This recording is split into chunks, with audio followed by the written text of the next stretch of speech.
ओम नमो भगवते स्वाहा ओम नमो विष्णुवे स्वाहा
వెంకటనగర్ కాలనీలో వేయించేసినటువంటి శ్రీ దత్తాత్రేయ దత్తక్షేత్రంలో పరివార సహితంగా ఇక్కడ వేయించేసినటువంటి దత్తాత్రేయుల వారికి శిఖరాగ్ర కుంభాభిషేకం గత 3 రోజుల నుంచి విశేష హోమములతోటి విశేష కార్యక్రమములతోటి ఈరోజు శిఖరాగ్ర కుంభాభిషేకంతో పూర్ణాహంతో కార్యక్రమాలు పూర్తూ ఉన్నాయి. మరి ఈ కలియుగంలో మనిషి పడుతున్నటువంటి బాధలను పోగొట్టాలి అంటే దత్తాత్రేయుడి యొక్క నామస్మరణ, సేవ, అర్చన, హోమము, ఆరాధన ఇవన్నీ కూడా ఎంతో ఫలితాన్ని ఇస్తాయి. కారణం ఏమిటయ్యా అంటే ఈ కలిపురుషుడు ఎవరికి భయపడతాడయ్యా అంటే తాంత్రికవేత్తలకే భయపడతాడు. ఆ తాంత్రికవేత్తలు మూలాధారమైనటువంటి దత్తాత్రేయ స్వరూపంగా దత్తాత్రేయుడికి అంత ఎందుకయ్యా అంటే అంటే సృష్టిస్తున్న లయకారకుడు దత్తాత్రేయుడు. సృష్టించేవాడు ఆయనే, పోషించేవాడు ఆయనే, మనలో అజ్ఞానాన్ని నయం చేసేవాడు ఆయనే. కనుక ఆ మహానుభావుడి యొక్క కృప భక్తులందరికీ కలగాలని ఈ క్షేత్రంలో ఈ విశేష కార్యక్రమం, ఈ దేవాలయం ప్రతిష్ఠ గావించి 12 సంవత్సరాలు పూర్తవుతున్న శుభ సందర్భంలో ఈ శిఖరాగ్ర కుంభాభిషేకం చేసి మరలా ఆయన్ని చైతన్యమూర్తిని చేసి భక్తులందరినీ కాపాడవలసిన బాధ్యత ఆయనదే అని మనసా వాచ కర్మణ త్రికరణ శుద్ధిగా వారి యొక్క కమిటీ వారందరూ కూడా ఆ స్వామికి ఈ కార్యక్రమం చేయడం వల్ల సర్వజనులకు సుఖ సంతోషాలతో ఉంటారని మనస్ఫూర్తిగా శుభాశీస్సులు అభ్యర్థిస్తున్నాం. ఆ స్వామి జై గురుదత్తమ్మ. ఈ దేవాలయం నిర్మాణం చేసి 12వ సంవత్సరం జరుగుతున్న శుభ సందర్భాల్లో ఈ దేవాలయ కుంభాభిషేక కార్యక్రమం నిర్వహించాము గత 3 రోజుల నుంచి. రేపు గురు పౌర్ణమి కార్యక్రమం ఉంటుంది.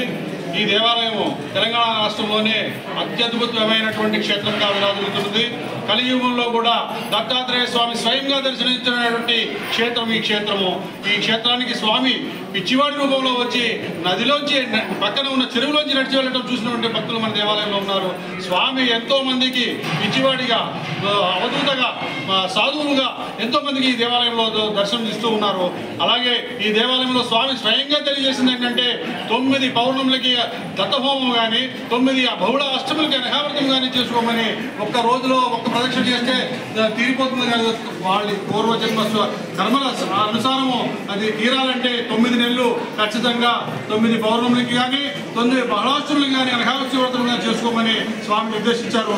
మాకు కూడా దేవాలయం నిర్వహించే వాళ్ళకి కూడా స్వామి కేవలం వాటికి వచ్చే ద్రవ్యాన్ని మాత్రమే స్వీకరించమన్నాడు.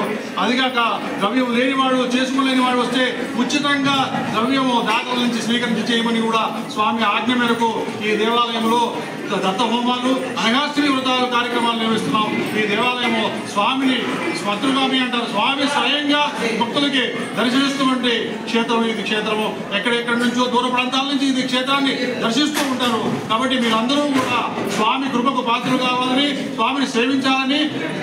జై గురుదత్త.